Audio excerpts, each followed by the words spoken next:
Welcome, innovators, business owners, entrepreneurs, technology experts, academia, government R&D communities, and other members of the North Carolina innovation ecosystem. This is Defense Technology Talks, hosted by the North Carolina Defense Technology Transition Office, or NC DefTech. In this podcast, we will showcase various technologies with local and national experts who aim to solve complex national security problems.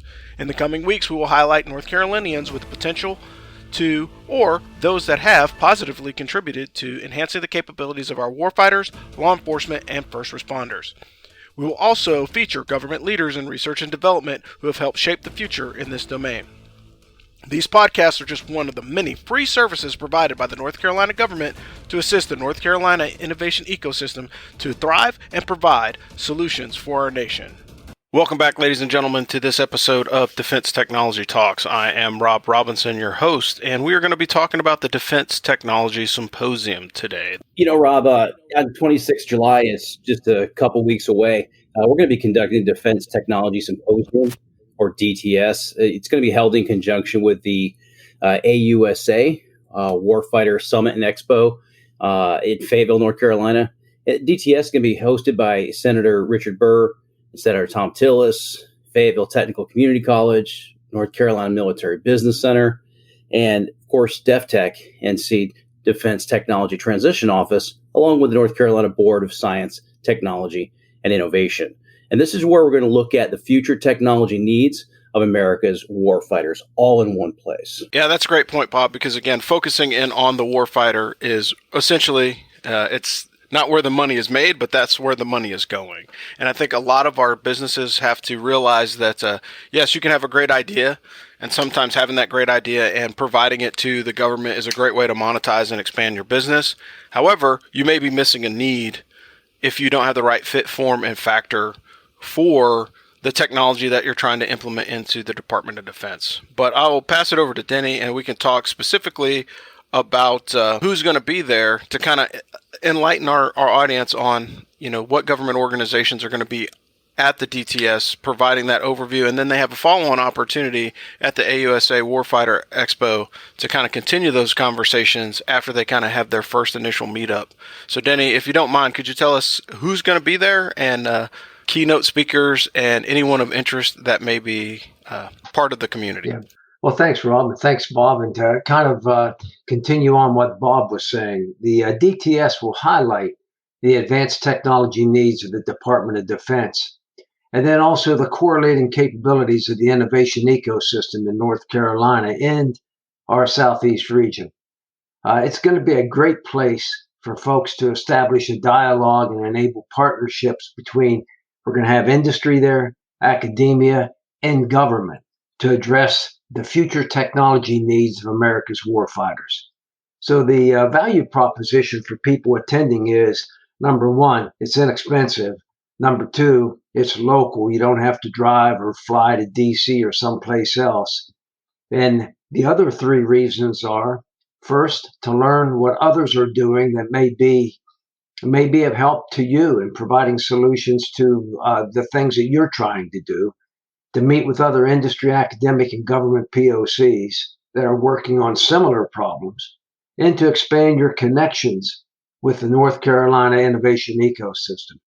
Now, we got a great program. We just learned this morning that the incoming FORSCOM commander, Lieutenant General Promotable Andrew Poppas, will be our keynote speaker. He'll be one of two keynotes and probably kick it off first thing around 8:30 in the morning. And of course, this session is being conducted at Fayetteville Technical Community College in Fayetteville, and we'll start at 8:30, and then General Poppas will kick off with the keynote speaker. After that, we'll hear from the North Carolina Department of Commerce, Science, Technology, and Innovation, and they're going to talk about their recent study in the small business matching funds for small business innovative research projects.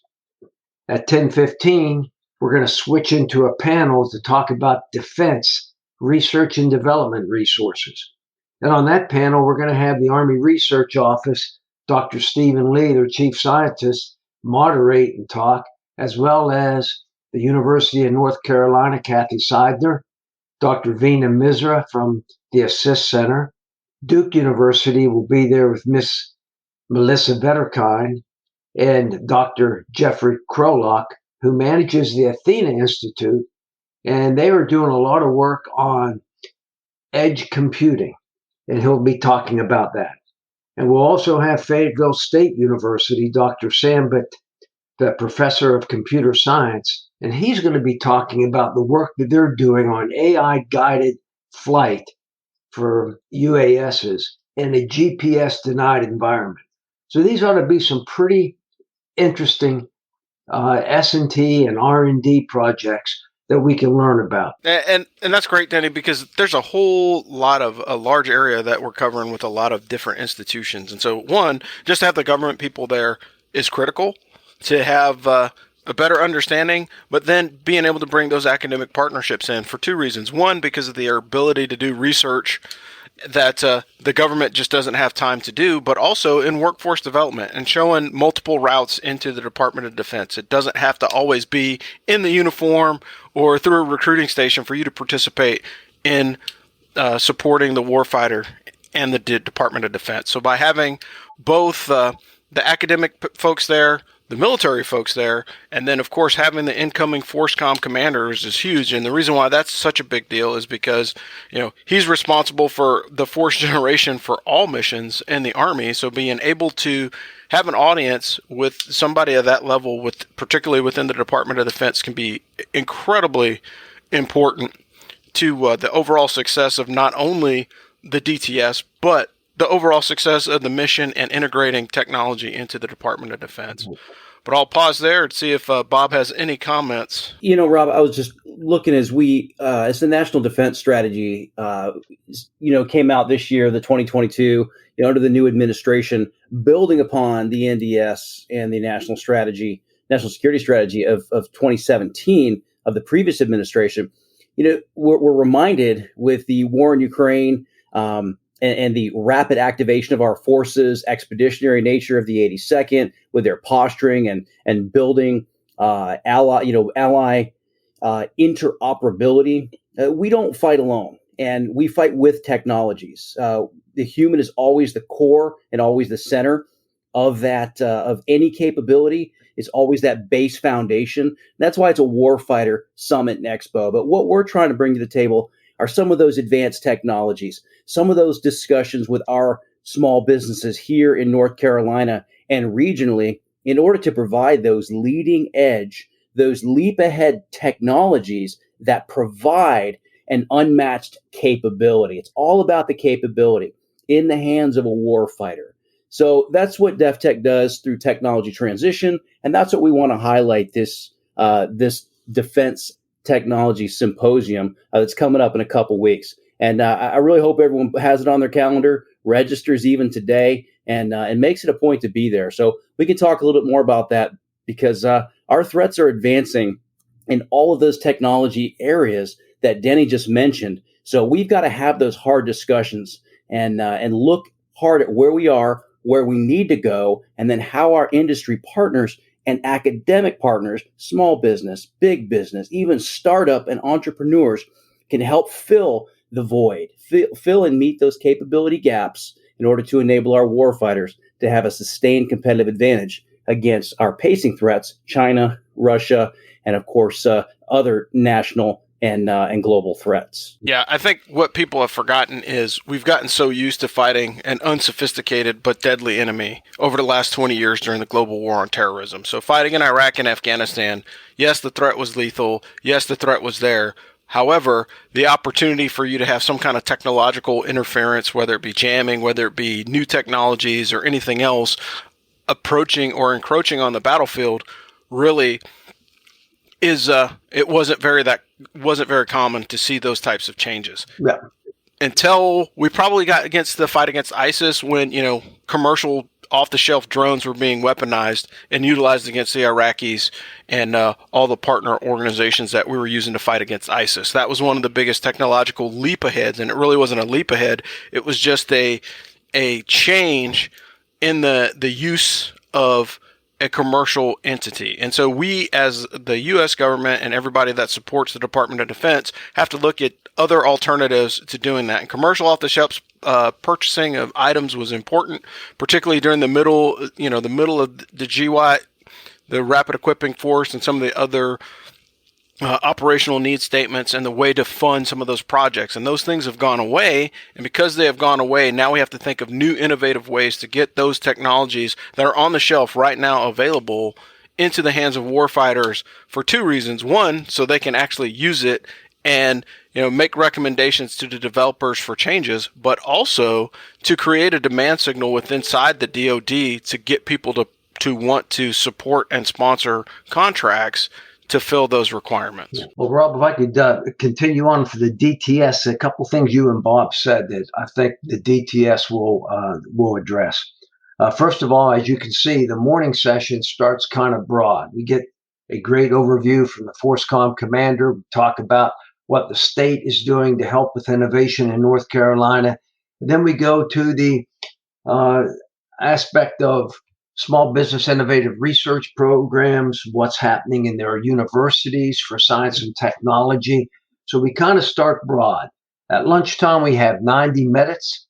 You'll have a chance to go see our exhibitors. We have a very select group of exhibitors that are going to be showing some of the most recent innovations that I think that folks may have never seen, may not even know that they are out there.